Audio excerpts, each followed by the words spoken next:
Assalamualaikum warahmatullahi wabarakatuh.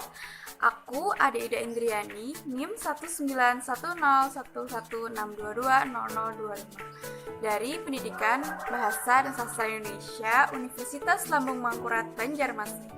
Jadi, di sini aku mau review satu cerpen yang berjudul Recak karya Satmoko Budi Santoso. Jadi, cerpen karya Satmoko Budi Santoso ini terdapat di dalam buku kumpulan karya cerpen beliau yang berjudul Perempuan Bersampan Cadik. Nah, buku Perempuan Bersampan Cadik ini diterbitkan oleh PT Gramedia Widya Sarana Indonesia atau Grasindo di tahun 2004. Jadi, buat kalian yang penasaran banget buku cerpen Perempuan Bersampan Cadik itu seperti apa, jadi bukunya tuh kayak gini.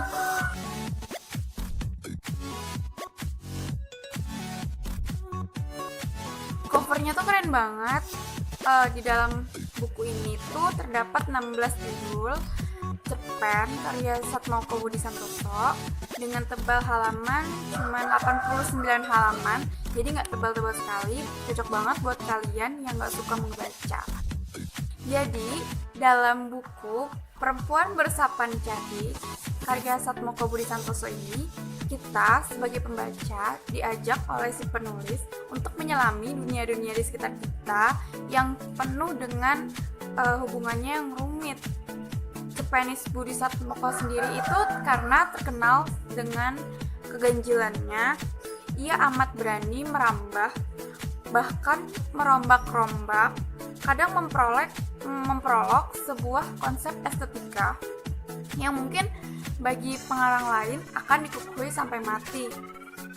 Iya, jadi cerpen Recak ini termasuk ke dalam 10 cerpen terbaik Lomba Cipta Karya Cerpen Bali Pos tahun 2002. Nah, daripada kita lama-lama bahas tentang buku ini, lebih baik kita langsung aja yuk bahas tentang isi dari cerpen ini. Yuk. Nah, jadi yang akan aku bahas untuk isi cerpen yang pertama yaitu tentang tema. Jadi, tema dalam cerpen Recak ini itu bertema tentang kehidupan seorang perempuan.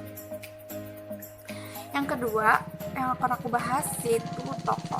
Nah, jadi dalam cerpen Recak ini si penulis itu tidak menggambarkan langsung tentang sifat si tokoh atau menyebutkan nama si tokoh, tetapi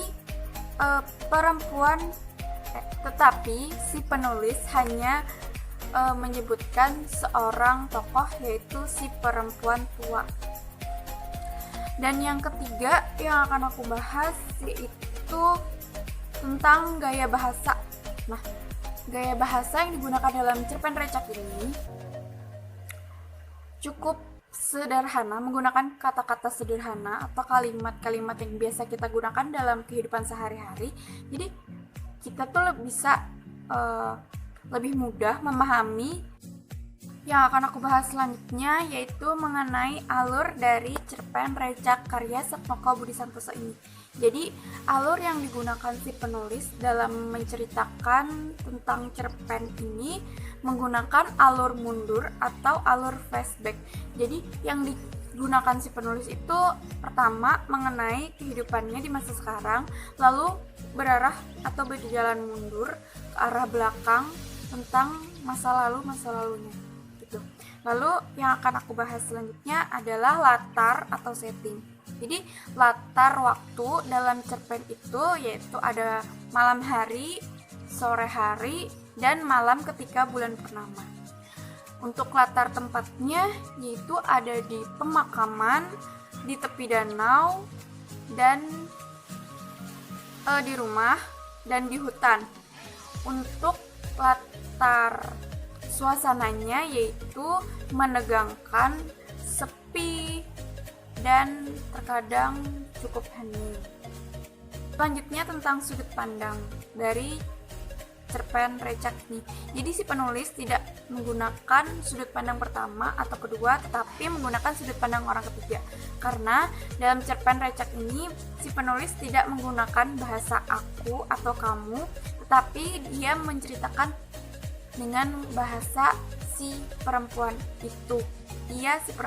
Jadi termasuk ke dalam sudut pandang orang ketiga. Jadi pesan moral yang terdapat dalam cerpen Recak ini yaitu yang pertama mengenai apa yang kita tanam sekarang akan kita tuai di masa depan, atau apa yang kita tanam, apa yang kita tuai di masa lalu akan kita panen di masa depan. Jadi sebelumnya karena aku belum ceritain gimana sih tentang isi dari cerpen Recak karya Sotmoko Budi Santoso ini.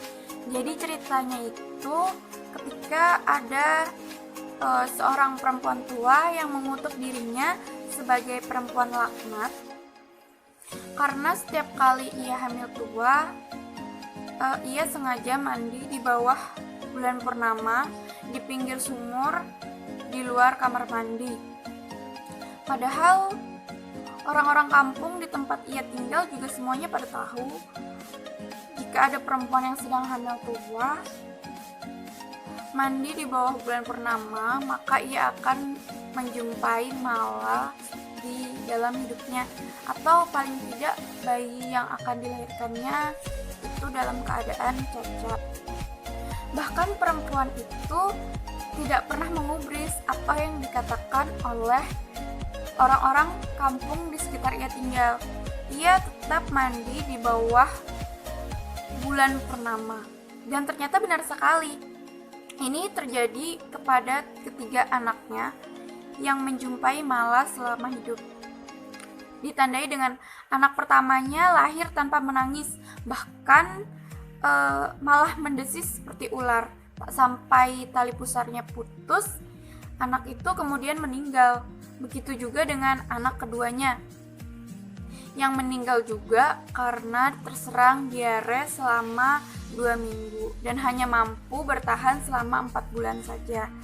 Selanjutnya untuk anaknya yang ketiga itu lebih mengerikan lagi nasibnya karena meninggal mengenaskan dimakan buaya ketika sedang mandi sendirian di tepi danau, dan saat itu sedang berumur sekitar 10 tahun. Diceritakan pula pada suatu malam ketika bulan purnama kembali bersinar, cahayanya berkilau di tengah kelengangan air danau, seolah-olah mengingatkan tentang sosok anaknya. Tetapi si perempuan itu hanya bisa termenung. Ia berharap untuk tidak mengingat kematian anaknya yang tinggal kepalanya saja ditemukan tersungkur di tepian danau. Sungguh mengerikan sekali. Sempurna dengan matanya yang melotot, mengalirkan sisa sembab air mata.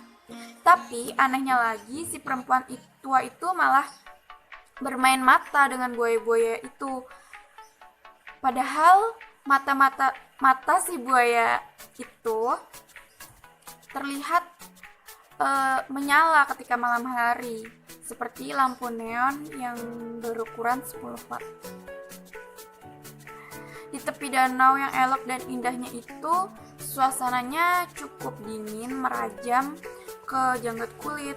Jadi kalau masih siang hari atau sore hari, si perempuan tua itu masih berani menyeberangi danau.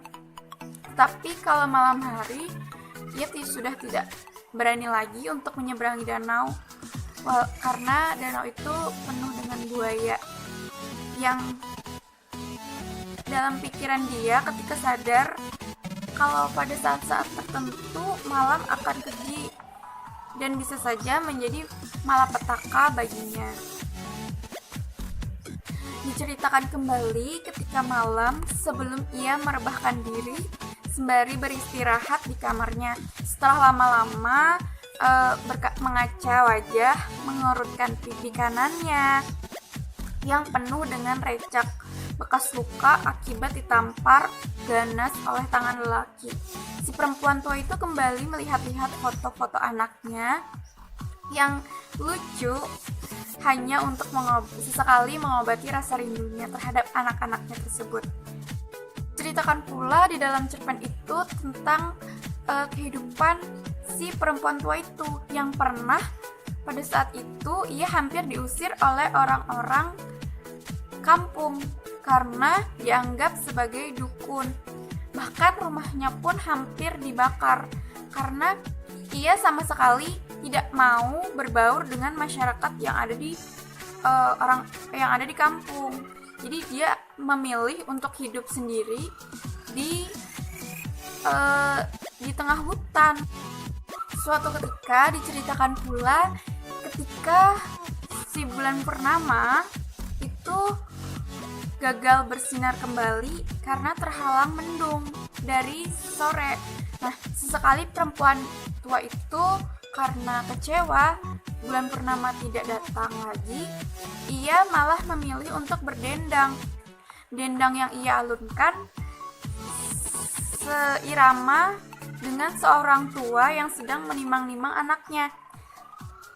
Tetapi bedanya kini ia hanya mendendangkan lagu itu sembari menunggu hujan reda sambil mengaca wajahnya yang ia gunakan untuk melupakan atau merobek ingatan si perempuan tua itu tentang sosok seorang laki-laki yang terlanjur ia kutuk dengan cara menyantetnya.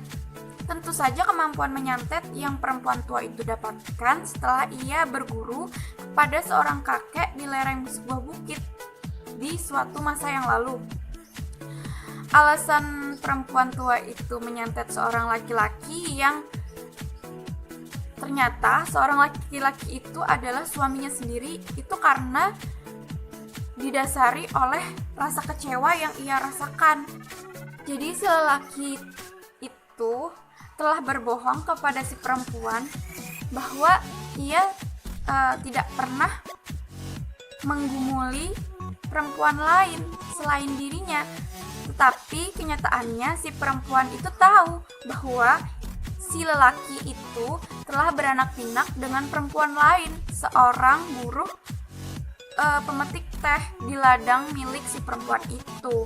Akhirnya si perempuan itu memilih mundur dan memilih untuk melupakan tanah ladang miliknya itu dengan harapan bisa melupakan si lelaki itu juga.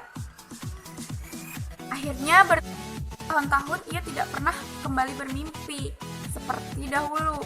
Bahkan sekarang ia dengan sengaja mengganti nama nisan lelaki atau nama nisan suaminya dengan nama si perempuan itu agar ia tidak terlalu merasa berdosa akibat perilaku atau apa yang ia lakukan di masa lalu.